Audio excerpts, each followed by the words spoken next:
반갑습니다. 네, 아유 어색하게 또 인사를 한다고. 그럼 우리 옆 사람이랑 잠깐 인사하는 시간 갖도록 하겠습니다. 우리 당신의 얼굴을 보니 하나님을 뵌 것 같습니다. 이렇게 쳐다보면 사랑하고 축복합니다. 이렇게 축복하겠습니다. 이렇게 사랑하고 축복합니다. 야, 1, 2, 3 제가 오늘 새벽부터 1, 2, 3, 4부째인데요. 가장 안 하시는 것 같아요. 저 죄송한데 제가 사실은 이걸 시키는 이유가 있어요. 제가 오늘 칼럼을 넣은 거 내용이 뭐냐면 신천지에 대한 내용인데 신천지들이 인사를 안 한대요. 그러니까 우리가 요즘 봉친 표정으로 저를 쳐다보는데 여러분이 그런 게 아니고 우리의 사랑과 뜨거운 사랑과 하나님의 은혜로 이 공동체가 이제 단단해지는 걸 보여주자는 거죠. 다시 한번 우리 앞뒤 사람에게 사랑합니다, 축복합니다 이렇게 한번 인사해 볼까요? 네, 익숙합니다. 17년 동안 제가 청년부, 중고등부 했는데 이런 모습 익숙합니다. 네, 저는 먼저 말씀드리면 저희 교회 교구를 맡고 있고요. 그리고 1, 2교구를 맡고 있고 행정을 맡고 있습니다. 새가족부를 맡고 있고요. 네, 송호성 목사입니다. 네. 네. 아시는 분 아시겠고 모르시는 분 모르시고.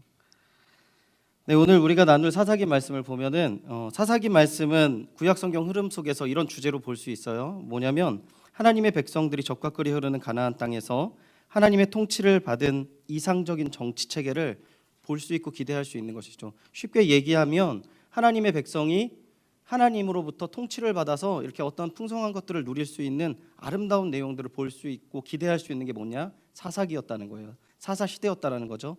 근데 우리가 말씀을 알고 있습니다. 사사기를 한 번이라도 읽어보신 분이나 한 번이라도 설교 들어보신 분은 알 수 있어요. 사사기는 그런 시대가 아니라는 거죠.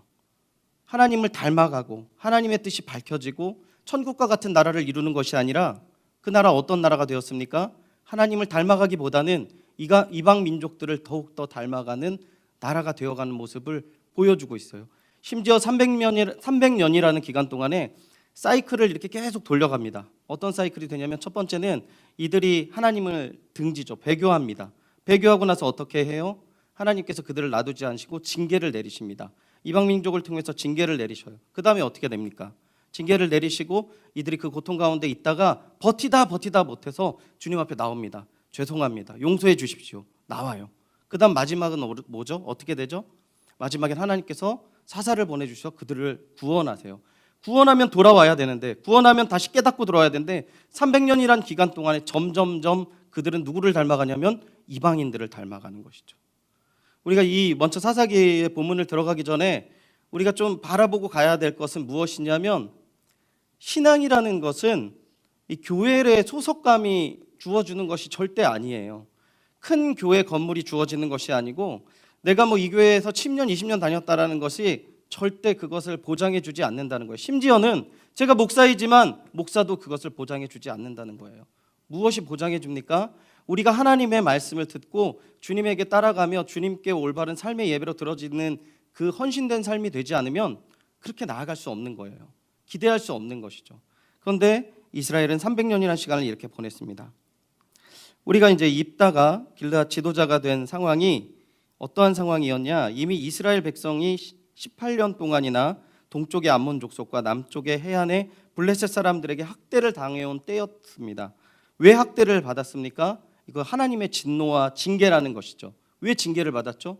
그들이 죄를 졌기 때문에, 하나님을 등졌기 때문에 하나님께서 진노하신 것입니다. 그들이 우상을 섬겼고 그들이 하나님을 떠났습니다. 18년 동안이나 민족의 학대를 받고 그들이 결국은 어떻게 합니까? 돌아와요.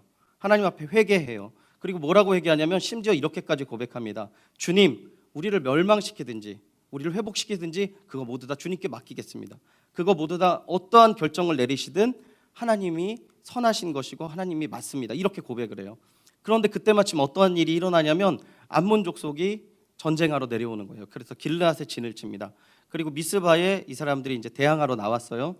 이런 급박한 상황 속에서 이 이스라엘 백성들이 선택을 하는데 무슨 선택을 하냐면 믿음의 지도자를 뽑자, 세우자 이런 마음으로 해서 돕당에 있는 입다를 불러옵니다. 그 입다가 어떻게 하냐?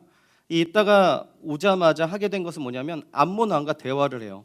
너희들 왜 공격하려 오지? 이런 사이가 아닌데 우리가 이렇게 얘기하니까 암몬 왕이 내 땅 찾으러 왔다. 그런데 역사적으로 다 검증이 됐지만 300년 동안 살아 있었고 암몬 땅도 아니었어요. 그 지역이. 그게 다 드러나서 결국은 이스라엘 백성들이 뭐를 인식하냐면 18년 동안 쟤네들이 악하다라는 걸 깨달아요. 그리고 우리는 싸워서 이겨야 된다는 사실을 알게 되죠. 그래서 온 민족 이제 이스라엘 백성들이 알고 함께 전쟁으로 나아갑니다. 그리고 오늘 우리가 읽었던 본문이 이제 전쟁을 앞두고 있는 절체절명의 상황, 그런 거죠. 이때 입다가 원하는 거, 입다가 필요한 게 뭐가 필요할까요? 입다에게 그 전쟁을 나가는 상황 속에서 입다가 필요할 게 뭘까요? 네, 대답을 안 하실 줄 알았습니다. 제가 대답을 해야 되겠죠. 입다는 그 승리의 확신이 필요했어요. 하나님께서 주신다는 확신이 필요한 거죠. 그런데 그러한 때에 마침 어떠한 일이 일어납니까? 29절 우리 다시 한번 읽어보도록 하겠습니다. 29절입니다. 시작. 이에 여호와의 영이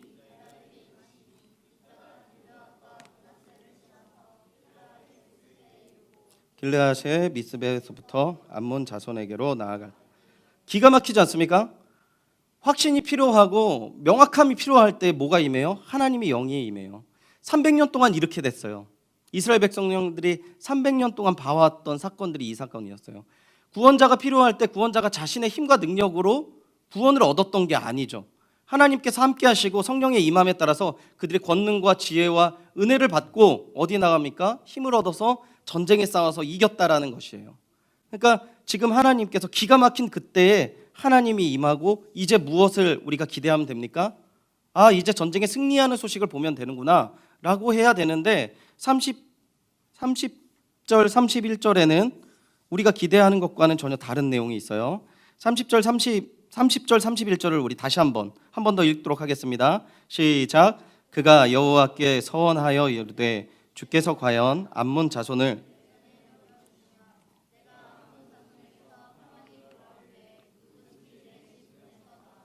나를 영접하는 그는 여호와께 돌릴 것이니 내가 그를 번제물로 드리겠나이다 하니라. 아멘.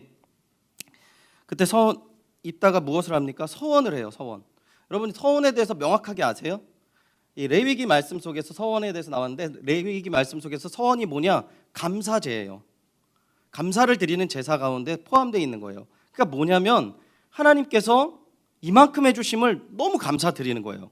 그래서 이제 제물을 드리고 또 어떤 서원을 하냐면 하나님 내가 이렇게 하나님 걸 알고 하나님 안에서 은혜를 받으니까 너무 기쁘고 행복해요. 앞으로는 제가 이제는 아침에 큐티를 하겠습니다. 내 친구를 전도하겠습니다. 받은 은혜를 기뻐하면서 하나님 앞에 서원하는 거예요. 근데 지금 입다가 어떻게 서원을 하죠? 당신이 이걸 주시면 내가 이걸 주겠습니다. 이건 뭐죠? 기브 앤 테이크죠. 거래인 거예요. 거래. 그렇지 않습니까? 그리고 그 내용이 뭡니까? 암몬 자손을 내 손에 넘겨주시면 뭘 줍니까? 내 집 문에서 나를 영접하는 그는 여호와께 돌릴 것이니. 그 여호와께 돌리는 것까지는 좋아요. 근데 그 사람은 어떻게 합니까? 번제물로 드리겠다고 합니다. 번제물을 아세요? 여러분? 번제물을 조각조각 나눠서 다 태우는 겁니다. 하나도 남김없이.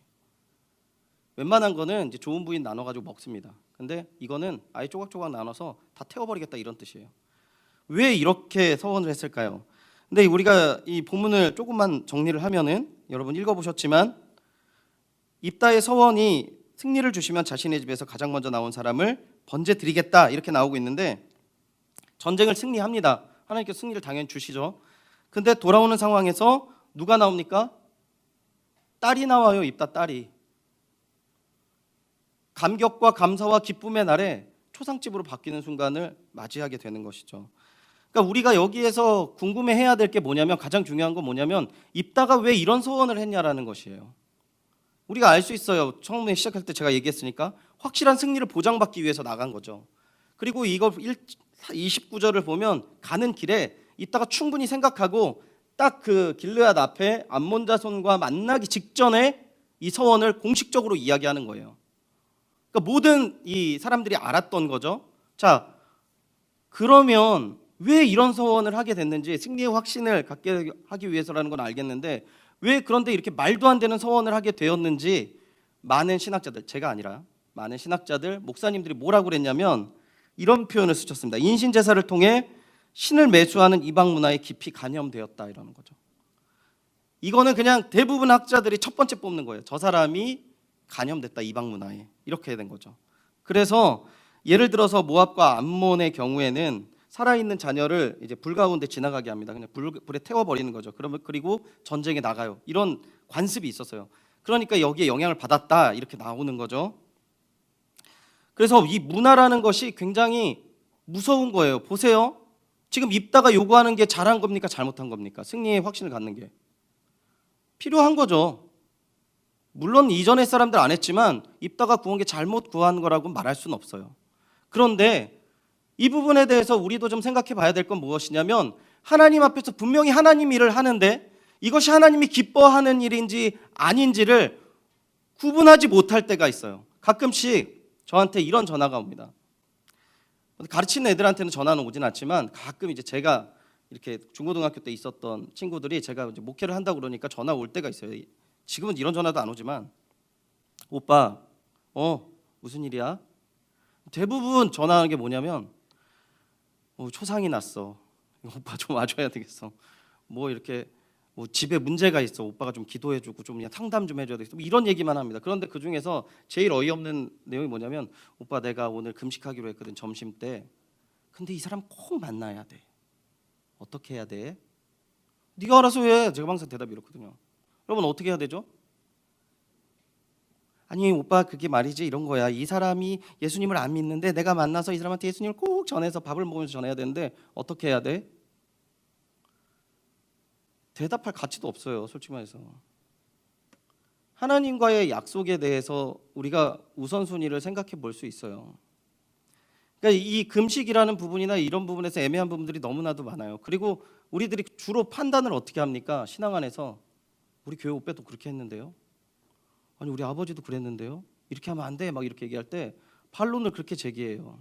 영향입니다, 영향. 근데 여기서 문화라는 것이 뭐 이런 뭐 자잘그레한 거로 오는 게 아니라 지난 한 주간에 팀 켈러라는 목사님께서 한국에 와서 3일을 집회하셨어요. 미국의 리디머 교회라고 그 굉장히 큰 교회인데 이분 굉장히 지성적이고 막 뭐 이끄시는 그런 목사님이에요. 3일 동안 할 때 첫 번째 시간에 뭘 얘기했냐면 한국의 부흥과 한국의 쇠락의 원인을 찾았을 때 한국의 쇠락의 원인 중에 하나가 문화라는 거예요. 문화의 영향을 받았다 이렇게 얘기를 하세요. 그래서 그 부분을 제가 좀 발췌해서 말씀드리면 한국이 부흥할 수 있는 이유, 한국이 믿지 않는 문화권 속에서 선교적인 만남이 있었기 때문에 부흥했다라는 거예요. 그러니까 신앙인들이 목적이 하나밖에 없었어요. 복음 전하는 거. 내가 만나면 무조건 복음을 전하는 거야. 너 예수 믿어야 돼. 예수 믿어야 살아. 나봐. 그지같이 살았는데 지금 이렇게 잘 살고 있어. 이러면서 계속 복음을 전했던 거죠. 그런 만남이 결국 풍성한 그 한국 교회를 이루었다 이렇게 얘기하는 거죠. 그런데 왜 쇠퇴하고 있느냐? 한국 사회 안에 기독교를 믿지 않는 문화가 새롭게 형성되고 있는데 그 문화가 점점 커지고 있기 때문에 주님 앞에 나오는 것들을 방해하고 있다라는 것이죠. 그럼 그 문화가 뭐냐? 두 가지를 이야기했어요. 물질주의와 포스트 모더니즘. 물질주의라는 건 뭐죠? 돈이면 최고다라는 겁니다. 다들 동의하시죠? 네. 동의 안 한 사람 거짓말쟁이. 네. 물질적인 것이 최고다라는 거예요. 그리고 포스트 모더니즘 뭐죠? 포스트 모더니즘을 제가 처음 들었을 때가 정말 여러분 파릇파릇하고 이쁘고 아름답고 즐거운 아주 20살 때 제가 처음 전사님한테 들었어요. 포스트 모더니즘 절대적인 가치가 사라지고 모든 자기 가치들이 진리가 되는 때를 이야기하는 거죠. 그걸 제가 청년부 때 갔어요. 뭐 불과 한 2, 3년 전이죠. 20살이니까. 이렇게도 안 웃고 저렇게도 안 웃고. 우리 박정일 목사님 얼마나 힘들게 사역하는지 이제 알 것 같습니다. 한 20년 더 된 것 같습니다. 20년 더 된 것 같고요. 20년 더 됐네요. 네. 목이 탑니다. 포스트 모더니즘이 들어왔기 때문에 이 문화를 형성한다라는 거죠. 그래서 이분이 포스트 모더니즘 이전의 세대와 이후의 세대가 어떻게 다른가 이렇게 표현을 해요. 그래서 가장 이제 뭐 예를 들었던 게 인생에서 가장 중요한 게 뭐냐? 포스트 모더니즘 이전 세대는 질문에서 이런 대답을 하는 거죠. 나는 훌륭한 사람 될 거야. 어떤 사람이요? 도덕적이고 선하고 충실한 사람. 그래서 나에게 주어진 의무를 잘 이행하고 이기적인 사람이 되지 않는 거예요. 그래서 사람들이 내 인생 밖에 그 기준을 가지고 사람들이 가지고 있는 기준을 가지고 선악을 판단해서 내가 좋은 사람, 나쁜 사람을 결정하는 거죠. 그래서 그런 기준들이 있었고 진리가 있었고 죄와 수치심을 알았고 내세라는 개념을 믿었어요. 아주 그냥 예를 들면 저 같은 사람을 얘기하는 거죠. 아주 그냥 신실하고 착하고 힘듭니다 진짜. 네. 하지 말아야 돼요 이런 걸. 예. 그러면 반대로 포스트 모더니즘 시대의 사람들이 어떠한 사람입니까? 그러면 그 뭐냐면 똑같은 질문을 했어요. 인생에 대해서 가장 무엇이 중요하냐? 여러분 이렇게 얘기할 수 있어요. 머니? 이렇게 얘기할 수 있죠? 아니에요. 자유예요. 자유. 자유라고 얘기했어요. 자유로워지는 것. 내가 선해지는 것이 목표가 아니라 자유로워지는 것이에요. 어디로부터 자유로워지는 걸까요? 내가 가진 행복으로부터, 남들의 참견으로부터 자유로워지는 거예요. 그래서 뭐를 규정하냐면 내 대신 그 선한 것들보다는 내 갈망과 욕구가 채워지는 것을 목표로 삼아요. 이 세대들이. 그래서 이러한 것들을 끊임없이 제공해주는 그 영향력이 뭐냐? 음악, 영화, 그리고 SNS, 광고 등을 통해서 끊임없이 네 가지 슬로건을 이 사람들에게 주어져요. 그게 뭐냐? 첫 번째, 당신은 자신에게 진실해라 라는 거죠. 남한테 중요하지 않은 거예요. 그냥 내 스스로 내가 행복한지 안 한지를 진실해라 라는 거예요. 여러분 행복하십니까? 그거 어떻게 알아요? 이 친구는 아반떼만 있으면 되는데 이 친구는 포르쉐가 필요한데, 그 본인한테만 진실하라는 거예요. 남한테 진실한 게 아니고. 그리고 두 번째 뭡니까? 행복해져야 된다는 거죠. 누가요? 내가 행복해져야 된다는 거예요. 그리고 당신이 다른 사람에게 상처 주지 않는 한 원하는 대로 살 수 있는 거예요. 남에게 피해 주지 않는 것도 누가 그럼 설정할 수 있어요? 내가 설정하는 거예요. 그리고 피해 안 주면 나는 떳떳한 거예요. 무슨 말인지 아시겠어요? 여러분 저희 나라가 간통죄가 폐지됐습니다. 그 무슨 뜻인 줄 아세요? 돈만 있으면 일부 다처제가 허용된다는 뜻이에요. 재판 비용 얼마든지 될 수 있어. 그럼 10명도 가질 수 있어요. 남녀를. 그게 간통죄 폐지입니다. 나만 당당하면 필요 없는 거예요 지금. 그런 시대가 됐어요. 제가 이 부분을 놓고 듣고 이렇게 이 내용을 정리하면서 생각이 났던 사건이 하나 있어요. 청년부를 맡아서 있었을 텐데 기이한 현상이 있었어요. 어떤 현상이 있었냐면 청년부 인원은 늘어나는데 청년부 안에서 어렵고 힘든 자리는 점점 못 맡겠다는 소리가 들리기 시작했어요. 그리고 결국은 그러한 사역들이 이제 못하겠다, 없애자 이런 의견들이 올라온 거죠. 그래서 제가 한 30명 좀 넘는 그 리더들을 모아놓고 이제 회의를 했어요. 야, 어떻게 해야 될까? 이 사역이 어떤 사역이었냐면 어떻게 시작해서 이렇게 돼서 이러한 사역인데 이게 하나님 안에서 이런 부분에서 근거로 시작됐고 지금 여기까지 왔어. 어떻게 해야 돼? 이거 살려야 돼? 말아야 돼? 애들 100% 뭐라고 그러는 줄 아세요? 계속 해야 됩니다. 이렇게 얘기하는 거죠. 그 두 번째 질문에 들어가서요. 해야 되는 걸 알아요. 그러면 이제 우리가 누가 할까? 어떻게 그럼 계속 진행할까? 아무도 대답을 안 해요. 이 질문에. 아무도 대답을 안 해요. 그러다가 용기를 낸 제가 그래도 내심 가장 이뻐했던 청년이었는데 그 청년이 뭐라고 그랬냐면 목사님, 저는 그렇습니다. 하나님께서 저를 사랑하십니다. 하나님께서는 저를 행복한 걸 원하신다고 생각해요. 지금도 제가 두세 가지를 맡고 있는데 그거를 맡는다면 저는 직장 생활도 힘들어질 것 같고 교회 생활도 더 힘들어져서 행복하지 않을 것 같아요. 하나님께서도 원하지 않을 거 아닙니까? 그런데 딴 친구도 두세 가지를 하는데 할 만한 애들은 그거밖에 없는데 걔네들한테 말을 하는 거는 너 보고 행복해지지 말아라 라고 얘기하는 건데 저는 그런 말 못합니다. 여러분 이 청년의 말이 맞습니까? 틀립니까? 맞아요? 틀려요? 대답해 보세요. 예? 틀려요? 맞아요. 왜 틀려요? 왜 틀려요? 누가 이 친구한테 돌을 던지겠어요? 리더도 하고 교사도 하고 다른 일도 하는데 요거 더 해라 라고 얘기하는 거 내가 나쁜 사람이죠. 내가 나쁜 사람인 거예요. 여러분 그럴 수 있어요. 내가 나쁜 사람이에요. 그 친구 착해서 그렇게 얘기했지 그렇게 얘기할 수 있어요. 당신이 데려온 사람 똑바로 잘 해서 그 배치 제대로 했으면 지금 이 모양 이 꼴 났겠어? 라고 얘기할 수 있어요. 그래도 교회 친구니까 착하니까 그렇게 얘기한 거예요. 여러분 이런 상황이 지금 즐비하게 일어나고 있어요. 그리고 그 해석을 어떻게 하는 줄 아세요? 철저하게 하나님 앞에서나 철저하게 신앙 안에서 우리가 주님 앞에서 하는 것이 아니라 문화 가운데서 하고 있는 거예요. 문화 가운데서. 입다한테 누가 돌을 던질 수 있겠습니까? 그 당시에 이스라엘 백성이 암몬을 이긴다는 것, 이서원했다라는 것 누가 욕할 수가 있어요? 아무도 욕할 수가 없어요. 그런데 문제는 뭐냐면 우리는 알고 있어요. 잘못된 서원이라는 걸. 왜냐하면 결국 뒤에 본문을 보면 한 작은 여인이 희생을 당하거든요. 보십시오. 계속 보도록 하겠습니다.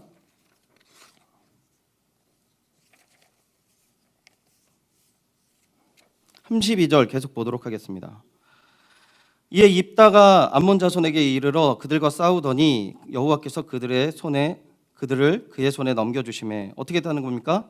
지금 전쟁에서 이겼다라는 뜻이죠. 33절 보십시오. 아로엘에서부터 쭉 합니다. 민니까지 20성읍 치고 또 어디까지 나갑니까? 아벨 그라밈까지 매우 크게 무찌르니. 여기 근데 어딘지 몰라요 지금. 근데 이제 성경학자들이 추정하건대 길르앗 전투에서만 이긴 게 아니라 지금 암몬 지역을 다 점령한 거를 지금 표현하고 있다. 그래서 대승한 거죠. 어마어마한 승리했습니다. 잔치집이겠죠 이제. 안 그러겠습니까? 옵니다. 자, 34절 같이 한번 읽어볼까요? 시작. 입다가 미스바에 있는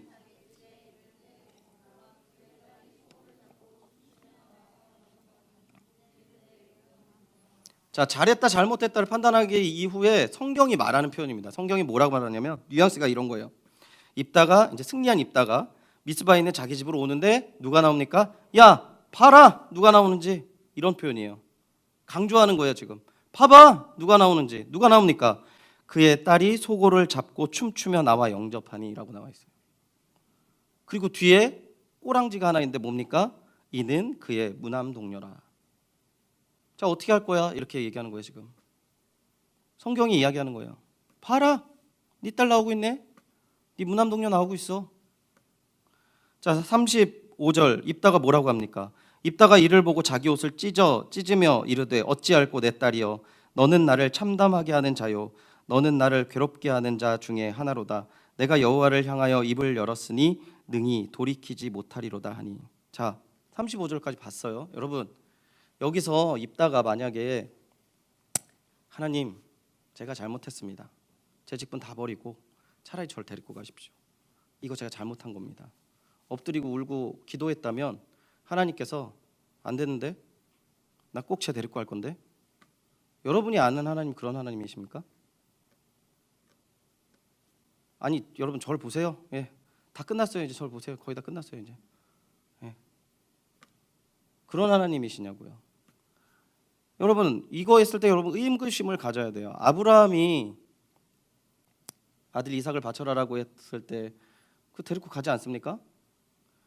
근데 그 아이를 결박하고 칼로 내리칠 때 하나님 뭐라고 그러셨습니까? 아브라함아 아브라함아 손을 대지 말아라라고 얘기하셨고 눈을 들어서 저기 양을 봐서 제거를 대신해라라고 해서 여호와 이레라고 찬양하고 이 제사 드린 거 아닙니까? 지금 문화적으로 뿐만 아니라 뭐를 모르는 겁니까? 하나님에 대해서 입다 너무 무지한 거예요. 입다만 무지했습니까? 이 지역 사람들 다 무지했어요. 무지하니까 어떤 일이 일어납니까? 이 딸이요 또 받아들여요. 그리고 이 딸이 죽은 다음에 뭘 합니까? 40절에 보면 이스라엘의 딸들이 해마다 가서 길르앗 사람 입다의 딸을 위하여 나흘씩 애곡하더라. 이렇게 나옵니다. 그들이 승리는 했지만 하나님에게 부족한 부분들을 발견하는 계기가 된 거예요.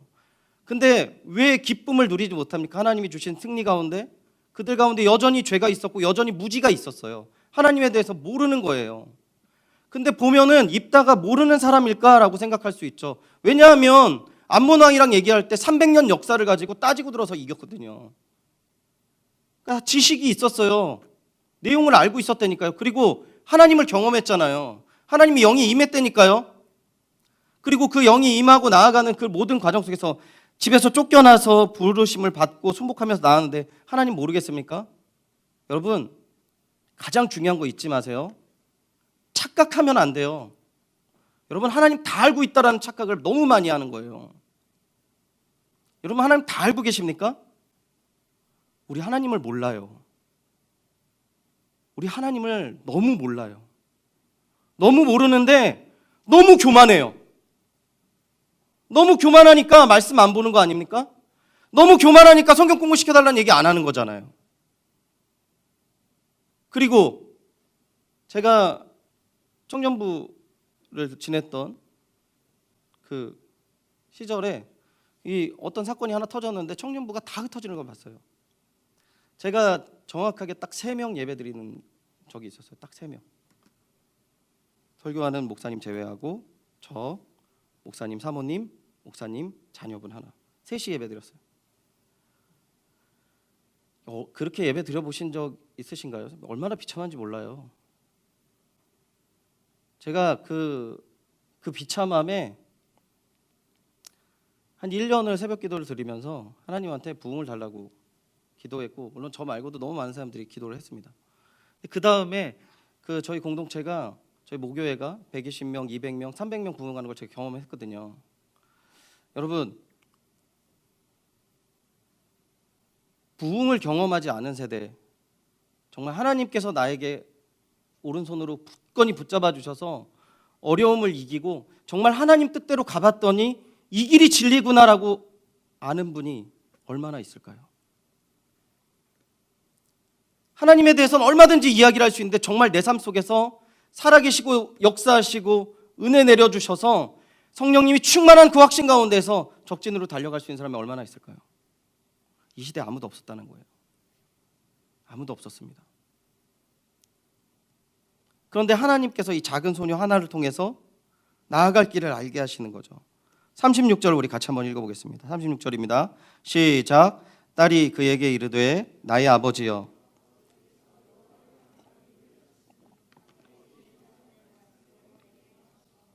이는 여호와께서 아버지를 위하여 아버지의 대적 암몬 자손에게 원수를 갚으셨음이니라 하니라. 아멘. 36절 내용이 뭡니까? 이 입다의 딸이 무엇을 중요하게 생각했습니까? 첫 번째는 뭐냐면 아버지의 기도를 소중하게 생각했어요. 하나님과 만남 가운데서 아버지가 기도했는데 주님께서 들어주셨어. 예배 가운데 이런 마음이 있었던 거죠. 하나님의 말씀을 듣고 그 말씀으로 위로를 받고 회복되어지는 것, 기도하고 하나님이 주신 메시지를 누리는 것. 그리고 또 뭐를 이 자매가 했습니까? 자기는 알 수 없지만 자신의 죽음에 대한 하나님의 뜻을 인정해요. 솔직히 이거 객관적으로 말이 됩니까? 그리고 이 딸이요, 이 얘기를 하고 나서 이 고백을 합니다. 이 고백도 사실 이해가 되지 않습니까? 36절. 아니 아빠, 기도는 아빠가 하고 왜 내가 죽어야 돼? 이렇게 대답을 해야 되는 거 아니에요? 이해할 수 없는 거예요. 근데 이것을 하나님의 뜻이라고 받아들입니다. 그리고 뭐 합니까? 아버지에게 부탁합니다. 그래요, 우리가 이제 예상하는 상황이 나와야죠. 한 2달만 친구들이랑 기도하고 내려올게. 그 다음부터 마음이 준비되면 나 이제 갈게. 이렇게 얘기하는 거죠. 그리고 말하고 도망갔어야죠. 뭐 누가 책임질 수 있겠습니까, 이 상황에서? 근데 뭐 합니까? 정말 2달 동안 친구들과 애곡하고 내려와서 정말 떠나는 거죠. 여러분, 아름다운 공동체를 꿈꾸시고 정말 멋있는 신앙생활을 꿈꾸시고 하나님과 동행하심과 하나님의 역사를 막 누리고 싶고 막 그러시지 않습니까? 그렇잖아요. 우리 그지같이 신앙생활 하고 싶지 않잖아요. 정말 잘하고 싶잖아요. 여기 한 사람도 없을걸요? 나는 정말 대충 신앙생활해서 정말 그지같이 하나님한테 갈 거야, 이런 생각 없잖아요. 그러면 그 길이 어디냐고요? 이해되진 않지만 하나님에게 주어진 이 말씀에 순복하며 나아가는 것이죠.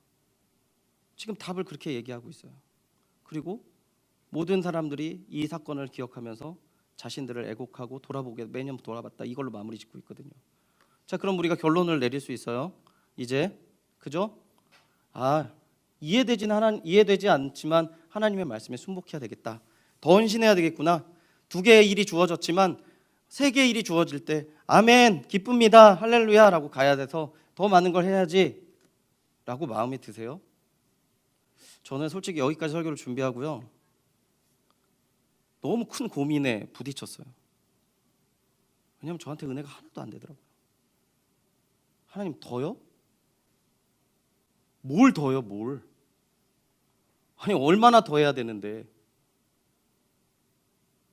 이 마음속에서 내가 동의되고 내가 정말 부끄럽구나, 나 더 잘해야 되는데, 더 하나님 앞에 나아가야 되는데, 그런 마음이 들지 않더라고요.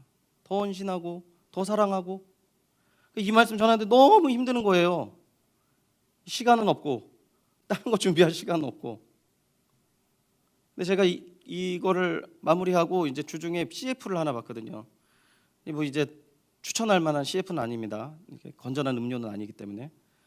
이 그 자매가 직장 생활을 해요. 자매가 직장 생활을 하는데 너무 첫 직장 생활이 힘든 거예요. 막 갈굼 받고 막 그 일은 어렵고 피곤하고 힘든데 계속 그 직장 생활에 이제 스트레스를 받으면서 있는데 이 자매가 마음속에 한 가지 마음을 갖고 직장에서 버텨요. 어떻게 버티냐면 우리 아빠가 이렇게 힘든 자리에서 30년 했구나. 나 끝까지 이 자리를 지켜야 되겠다라고 하는데 물론 CF 마지막에는 이 여자애가 난 못할 것 같아. 그리고 이제 딱 나가는 게 끝이에요. 그래서 막 뭐 해프닝처럼 보이는데 제가 이 CF를 보고 제가 집에 가가지고 제 아내한테 이제 이야기를 했어요. 여보 30년을 이렇게 뭐 이 CF를 보니까 직장 생활하고 근데 딸이 이렇게 존경하고 하니까 내가 계산을 해봐서 17년 지금 사역했으니까 앞으로 13년만 더 하면 되네. 딱 이렇게 얘기하니까 저희 아내가 제가 전혀 생각지도 못한 얘기를 하는 거예요. 13년 뒤면 저희 딸 이름이 여원이거든요. 여원이가 18 정도 되는데 그때 돈을 제일 많이 아마 쓸걸? 이렇게 얘기를 하는 거죠. 그럼 제가 뭐라고 했겠을까요? 그럼 그 다음에 그 얘기를 듣고 그래? 그럼 내가 한 30년 더 열심히 일할게. 제 딸이랑 제 가정을 위해서요. 30년이 뭡니까? 상황만 주어지면 40년, 50년도 하겠어요. 아깝지 않아요. 더 할 수 있어요. 제가 그때 느낀 거예요. 제가 내 마음이 이렇구나. 내 거 소중하고 내 거 지키려고는 몸부림치고 더 할 수 있다고 얘기하지만 하나님의 일에 대해서는 딱 주어질 때 어떤 마음입니까? 주님 제가 더 해야 됩니까? 이러한 마음이라는 거죠. 부끄럽지만 제 마음이 그랬어요. 근데 우리가 하나님 안에서 정말 좋은 공동체 그리고 우리가 쓰임 받는 사람이 되고 싶고 우리 공동체 풍성함을 보고 싶고 내 삶 속에서 하나님의 만들어 가심과 하나님이 또한 우리를 붙들고 나아가심을 경험하기 위해서는 가야 됩니다. 하나님을 더 사랑해야 되고요. 그래서 힘들지만 이해되지 않는 그 자리까지 나가셔야 돼요. 같은 이제 신학교를 다니고 이제 사역하는 그 친구들 중에 한 반이 저희 70명이었거든요. 지금 한 41명이 계속 연락합니다. 10년이 넘었는데 이해되지 않는 선택을 하는 친구들이 너무 많아요. 좀 더 편한 길이 있는데 진리를 위해서 그 길을 가지 않아요. 그러니까 말하자면 좀 교회에서 지원을 받고 선교 사역을 할 수 있는데 자기가 지원을 받으면 다른 사람을 지원이 못 받는 거예요. 그래서 자기 안 받겠다고 자비량으로 나간 친구도 있어요. 자기가 하나님 주신 그 약속을 지키고 너무 그것을 갈망하고 사랑해서 자식들 주렁주렁 달고 해외 선교하러 나가고 가장 가난한 데에 복음을 전해야 된다고 인천에서 가장 가난한 지역 간 친구도 있어요. 대화를 나누면 할 말이 없어요. 제가 분명한 건 부족한 저만 있는 것이 아니라 아름다운 사역을 하는 사람들 이 시대에도 너무나도 많고 여러분 그 길을 달려갈 때 하나님께서 채워나가시는 기쁨과 풍성함이 분명히 있다는 사실 잊지 않으시기를 축원드립니다. 그래서요 여러분 그 길을 가실 마음으로 하나님 앞에 한 걸음 한 걸음 더 나아가시길 바라고요. 그리고 더 말씀드리고 싶은 것은 꼭 공동체를 기억하십시오. 이 공동체 너무나도 소중한 때예요. 여러분 이때 아니면 하나님을 만난다라는 것은 거의 불가능해요. 이 상황 속에서 많이 주변을 축복하시고 함께 걸어가는 우리 연희교회 청년부 되시기를 축원드립니다.